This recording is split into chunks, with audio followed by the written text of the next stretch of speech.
BSF के एक जवान ने कल फेसबुक पे एक वीडियो डाला जो वायरल हो गया। इस वीडियो से जैसे देश का जमीर हिल सा गया। ये रक्षक सरहद पे इसलिए तैनात रहते हैं ताकि आप और हम चैन की नींद सो सकें, लेकिन आज भी कुछ कारणों से इनके परिवार वाले सो नहीं पाते। हमें ऐसे ही कुछ और मुद्दों को जानने का मौका मिला, इस बार एक जवान की पत्नी के माध्यम से, जिनके पति आज भी असम राइफल्स में कार्यरत हैं। मैं एक सैनिक की बीवी हूँ। मेरी शादी को 4 साल हो चुके हैं। मेरे हस्बैंड असम राइफल में है।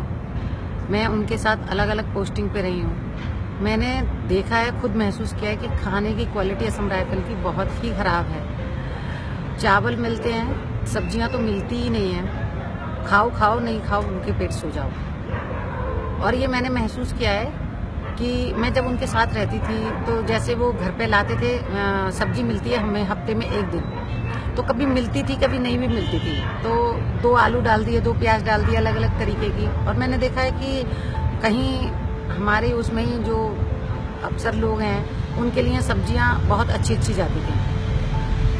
तो ये सब सिपाही लोगों से ही किया जाता है। जैसे हमारा बड़ा खाना होता है तो बड़े खाने में हमने देखा है कि जो अफसर लोगों का खाना होता है उनके लिए बहुत अच्छा खाना होता है। अलग अलग तरीके की सब्जी, बहुत मतलब ड्रिंक और कोल्ड ड्रिंक्स वगैरह सब होता है। और जो सिपाही लोगों की फैमिलियाँ या सिपाही हैं उनके लिए वही मोटे वाले चावल बना दिए, पूड़ी बना दी और बस छोड़ दिया कि यही खाओ आप। ये सरकार की तरफ से कमी नहीं है, ये कुछ अंदर ही है। सरकार की तरफ से तो सप्लाई ठीक आती है और फैसिलिटीज़ भी होती है, और ये अंदर से ही ऐसा है कि जवान तक नहीं पहुंच पाती है। मैं प्रेग्नेंट थी, मुझे 6 मंथ हो चुका था। मुझे ना ही तो कोई दवाई मिली थी और ना ही मुझे कोई इंजेक्शन वगैरह लगा। मैं कई बार हॉस्पिटल के चक्कर काट चुकी थी, तो मैं बोलती थी जाके कि या तो आप मुझे यहाँ पे हॉस्पिटल में इंजेक्शन वगैरह की सुविधा कीजिए और नहीं तो हमें बाहर भेजो। तो वो कहते थे वहाँ पे डॉक्टर की स्कॉट्स वगैरह हो जाएगा तो आप इंजेक्शन लगवाने चले जाना। फिर हम पूछते थे कि हमें स्कॉट मिलेगा क्या, तो कहते कि नहीं, अब 1-2 फैमिली और इकट्ठी हो जाए फिर स्कॉट मिलेगा, तब आप सिविल में जाना इंजेक्शन लगवाने। कुछ जगह ऐसी हैं कि जहाँ पे ना ही तो डिलीवरी की सुविधा है, ना ही इंजेक्शन की सुविधा है, ना ही जो छोटे बच्चे हैं उनके डॉक्टर बैठे हुए हैं। कुछ जगह तो ऐसी हैं कि दवाइयाँ भी नहीं मिलती हैं।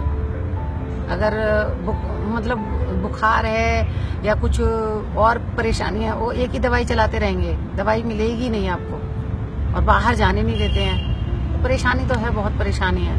ये तो आप भी लोग जानते हो कि अफसर लोगों के घर पे सिपाही सेवादारी करते हैं। क्या वो सेवादारी करने के लिए फौज में भर्ती हुए हैं, क्या अपने देश की सेवा करने के लिए?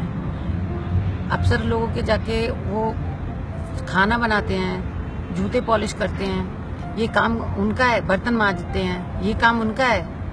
उनका काम है हथियार पकड़ने का, तो ना कि सेवादारी करने का। सेवादारी ना करा के उनको हथियार पे ही रहने दीजिए। ये एक सेवादारी जो है ये हटा देनी चाहिए। किसी सिपाही से सेवादारी नहीं करानी चाहिए।